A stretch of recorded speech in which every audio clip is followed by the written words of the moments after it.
दोस्तों अगर वीडियो पसंद आए तो वीडियो को लाइक करें। चैनल पर पहली बार आए हैं तो चैनल को सब्सक्राइब करके बेल आइकन को प्रेस करना ना भूलें, जिससे हमारी सबसे पहले वीडियो आप देख सकें। दोस्तों ये कहानी है आलोक की। आलोक अपने घर में अपनी माँ और पत्नी के साथ रहता था। आलोक की पत्नी अनीता एक खाते पीते परिवार से थी, पर आलोक एक बहुत बड़े घराने का इकलौता बेटा था। आलोक की शादी को 4 साल हो चुके थे। आलोक की पत्नी अनीता दिखने में तो ज़्यादा सुंदर नहीं थी, पर वो एक बहुत ही संस्कारी लड़की थी और इसी संस्कार की वजह से आलोक की माँ ने आलोक की शादी अनीता से की थी। अनीता की एक छोटी बहन भी थी जिसका नाम प्रिया था, और वो अपनी बहन से दिखने में कई ज़्यादा सुंदर थी। आलोक तो प्रिया से ही शादी करना चाहता था, लेकिन जब आलोक की शादी अनीता से हुई तब प्रिया की उम्र सिर्फ 19 साल ही थी और थोड़ी मजाकिया टाइप की भी प्रिया थी, और इतनी कम उम्र में उसके माँ बाप उसकी शादी भी नहीं करना चाहते थे। पर एक तरीके से कहा जाए तो आलोक का दिल तो सिर्फ प्रिया पर ही फिदा हो गया था। लेकिन जब उसके माँ बाप ने शादी से इनकार किया तो आलोक मन महसूस कर रह गया। उसने अनीता से तब शादी कर ली, पर अब शादी को 4 साल हो चुके थे। एक दिन की बात है, रात के 2 बज रहे थे। आलोक अपनी पत्नी अनीता के साथ गहरी नींद में सोया हुआ था। तभी आलोक को एहसास हुआ जैसे कोई उसे हिला रहा हो। उसने झटके से आँख खोली तो देखा उसकी पत्नी अनीता दर्द से कहर रही थी, और वो अपनी पत्नी से दर्द से कहरते हुए बोली, उठिए जी, मेरे पेट में बहुत ज़्यादा दर्द हो रहा है। अपनी पत्नी की ये बात सुनते ही आलोक झटके से उठ गया। पत्नी को ऐसी हालत में देखकर वो बेचैन हो गया और उसने जल्दी से एम्बुलेंस को फ़ोन लगाया और बगल के कमरे से अपनी माँ सुशीला जी को जगाते हुए बोला, माँ उठो ना, देखो अनीता की तबीयत बिगड़ती जा रही है। सुशीला जी भी आंखें मसलते हुए बाहर आईं और उबासी लेते हुए कहने लगी कि गर्भावस्था में ऐसी बातें होती रहती हैं, ऐसी दिक्कतें आती रहती हैं, ज़्यादा परेशान होने की ज़रूरत नहीं है, बहू को गैस बन गई होगी। लेकिन अनीता बोली, नहीं मम्मी जी, ये कुछ अजीब सा दर्द हो रहा है, मुझे तो बहुत ज़्यादा घबराहट हो रही है। तभी बाहर एम्बुलेंस आ गई। आलोक ने सुशीला जी से कहा कि माँ तुम घर पर रहो, मैं इसे लेकर हॉस्पिटल जाता हूँ। हॉस्पिटल जाने पर डॉक्टर ने तुरंत ही ट्रीटमेंट शुरू कर दिया। डॉक्टर ने बताया कि कुछ जटिलताओं के कारण अनीता के गर्भ में बहुत ज़्यादा कमजोरी आ गई है। ऐसे में इसे पूरी तरह बेड रेस्ट पर रहना होगा, नहीं तो बच्चे की जान को खतरा हो सकता है। डॉक्टर की बात सुनकर आलोक बहुत ज़्यादा घबरा गया, क्योंकि शादी के 4 सालों के बाद बहुत इलाज करवाने के बाद दोनों को माता पिता बनने का सौभाग्य मिला था। इस बच्चे को लेकर अनीता के बहुत सारे सपने जुड़े हुए थे। वो उन सपनों को टूटकर बिखरने नहीं देना चाहता था। आलोक ने प्रण लिया कि वह अनीता और अपने बच्चे को कुछ नहीं होने देगा। 3 दिनों के बाद अनीता हॉस्पिटल से घर आ गई। अभी अनीता का चौथा महीना ही चल रहा था, इसलिए कई महीनों तक उसका ज़्यादा ख्याल रखने की ज़रूरत थी।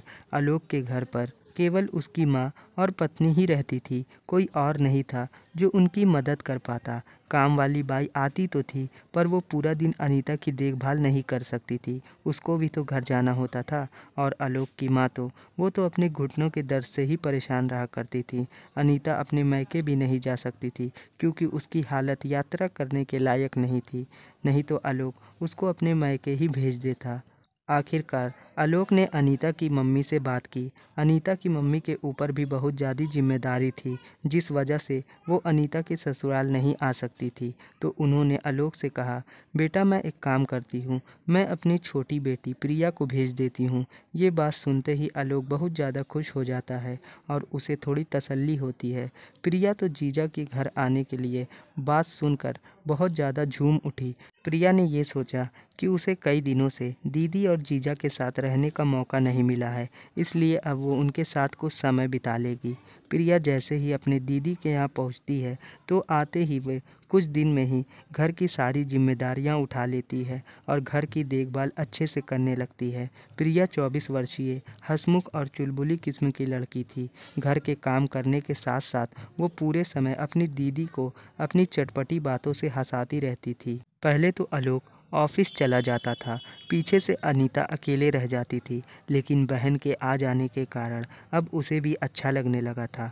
घर में बहुत खुशनुमा माहौल बन गया था। वैसे तो सब कुछ ठीक ही चल रहा था, लेकिन सुशीला जी जब कभी भी प्रिया को बैठकर मोबाइल यूज़ करते हुए देख लेती तो वो बहुत ज़्यादा चिढ़ जाती थीं। उन्हें लगता था कि प्रिया यहाँ अपनी दीदी की देखभाल करने के लिए आई है, घर के काम करने के लिए आई है, लेकिन वो तो यहाँ पर बैठी हुई है। इसलिए जैसे ही वो प्रिया को बैठे हुए देखती तो कोई ना कोई काम बताकर उसे उठा देती थीं।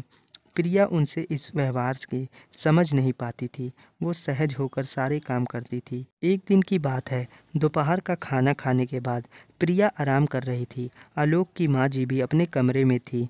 प्रिया ने दोपहर का खाना खाने के बाद रसोई नहीं समेटी थी, क्योंकि आज वो बहुत ज़्यादा थक गई थी। इसलिए वो अपने कमरे में थोड़ी देर आराम लेटकर कर रही थी। वो मोबाइल में अपनी सहेलियों से चैट करने लगी। इसी बीच सुशीला जी रसोई में पानी पीने के लिए गईं। बिखरी हुई रसोई देखकर वो गुस्से से भड़क उठी, और जब उन्होंने प्रिया के कमरे में झांक कर देखा तो प्रिया बेड पर लेटकर मज़े से मोबाइल यूज़ कर रही थी। तो उन्होंने भड़कते हुए कहा, प्रिया तुम यहाँ आराम से लेटी हो, वहाँ देखो तो रसोई कितनी गंदी पड़ी है।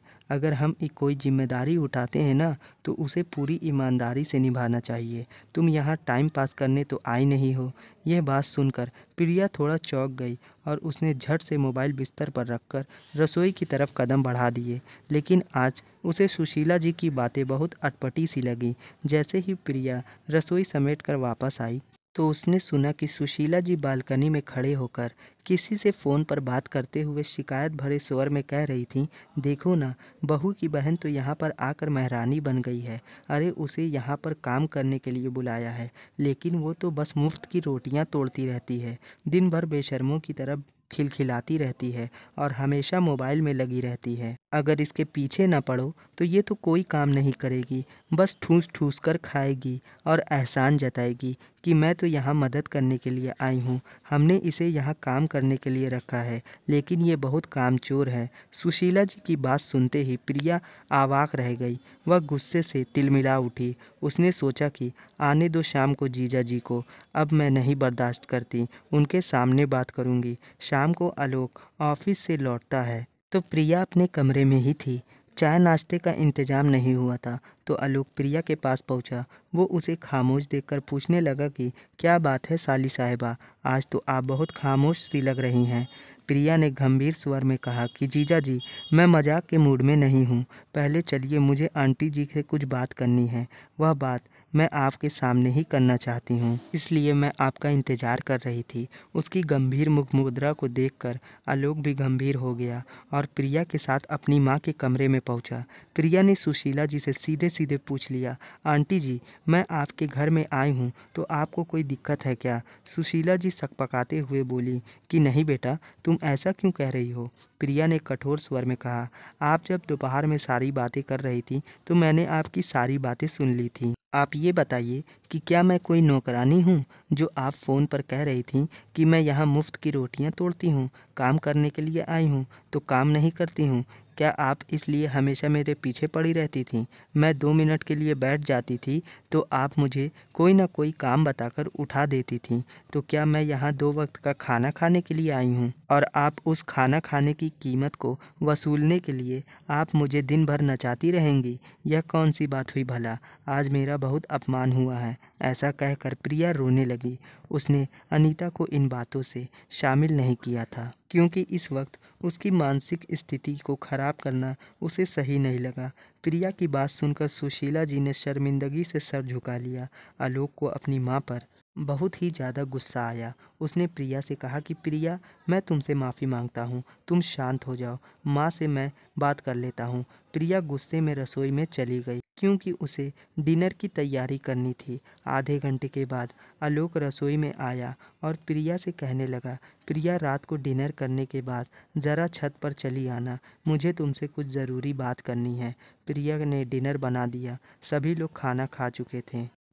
आज प्रिया गुमसुम थी तो अनीता ने पूछा कि क्या हुआ प्रिया, आज तू इतनी चुपचाप क्यों है? तो प्रिया ने अपनी दीदी को बहलाते हुए कहा कि अरे दीदी, कुछ नहीं हुआ, बस ऐसे ही मेरे सिर में थोड़ा दर्द हो रहा है। अब खाना खाने के बाद अनीता अपने कमरे में जा चुकी थी। सुशीला जी भी पहले की अपेक्षा शांत नज़र आ रही थीं। प्रिया छत पर चली गई और रात के अंधकार में टिमटिमाते हुए सितारों को देख रही थी। देर रात को प्रिया छत पर खड़ी होकर बेचैनी से अपने जीजा जी का इंतज़ार कर रही थी। वो सोच रही थी कि अगर दीदी प्रेग्नेंट ना होती तो शायद ऐसा कभी नहीं होता। फ़िलहाल दीदी के कारण ही वो मजबूरी में चुपचाप थी। उसके जीजा जी भी थोड़ी ही देर में वहाँ पर आ गए। उस अंधेरे कोने में वो प्रिया के चेहरे का भाव नहीं देख पा रहे थे। आलोक के आते ही आलोक प्रिया से हाथ जोड़ते हुए कहता है कि प्रिया, माँ की तरफ से मैं तुमसे माफ़ी मांगता हूँ। मैंने माँ को अच्छे से समझा दिया है कि यदि तुम्हारी जगह उनकी बेटी के साथ कोई ऐसा व्यवहार करता तो वो उनको कैसा लगता। अब वो बड़ी हैं, उन्हें तुमसे माफ़ी मांगनी पड़ेगी। अब वो तुम्हारे साथ ऐसा बर्ताव नहीं करेंगी। प्रिया ने असमंजस भरे स्वर में पूछा। वो सब तो मैंने वहाँ पर ही देख लिया था। आप ये बताइए, आपने मुझे यहाँ अकेले में क्यों बुलाया है? अनिल कहने लगा। देखो प्रिया, जो भी हुआ बहुत गलत हुआ, लेकिन मेरी तुमसे यही विनती है कि तुम अपनी माँ से कुछ मत कहना। अगर उन्हें ये सब पता चलेगा तो उन्हें बहुत बुरा लगेगा। ऐसे में हमारी इज्जत क्या रह जाएगी। मैंने तुम्हें यहाँ मदद करने के लिए बुलाया है, और अगर इस घर में तुम्हारा अपमान हुआ है तो इसमें सारा कसूर मेरा ही है। इसलिए मैं नहीं चाहता कि तुम्हारी माँ की नज़रों में मेरे परिवार की इज्जत कम हो जाए। जो कुछ भी हुआ वो बहुत ही शर्मनाक था, लेकिन अपने घर में ये सब बातें मत बताना प्लीज़। मैंने माँ के सामने ये सब तुमसे इसलिए नहीं कहा क्योंकि मुझे डर था कि कहीं वो फिर से इसे हमारी कमज़ोरी समझकर तुम्हारे साथ और गलत व्यवहार न करने लगे। इसलिए प्रिया, मैं तुम्हारे आगे हाथ जोड़ता हूँ, तुम अपनी माँ से कुछ मत कहना। प्रिया ने कुछ सोचते हुए कहा कि जीजा जी, आप बहुत ही अच्छे इंसान हैं और आप मेरी दीदी को भी इसी घर में रहना है। मुझे आंटी जी की बातों का बुरा तो लगा है, लेकिन अगर आप कहते हैं तो मैं अपनी माँ को कुछ भी नहीं बताऊंगी। प्रिया की बात सुनकर आलोक के मन में उठा भयंकर तूफान थम सा गया था। उस दिन के बाद से सुशीला जी ने भी कभी प्रिया के साथ नौकरानी जैसा व्यवहार नहीं किया। अनीता की अच्छी देखभाल के कारण समय आने पर एक प्यारी सी बेटी को जन्म दिया। प्रिया हर कदम पर उसका साथ निभाती रही। कहीं न कहीं सुशीला जी भी अपने व्यवहार से शर्मिंदा थीं, क्योंकि प्रिया ने कभी भी उन्हें इस व्यवहार से नीचा नहीं दिखाने की कोशिश की थी। ऐसे मुश्किल समय में मदद करने वाली लड़की उस परिवार के लिए एक फरिश्ते से कम नहीं थी। तो दोस्तों, ये कहानी आपको कैसी लगी ये कमेंट बॉक्स में ज़रूर बताएं, और दूसरे की बेटी को हमेशा इज्जत दें और उसे अपनी बेटी की तरह सम्मान दें।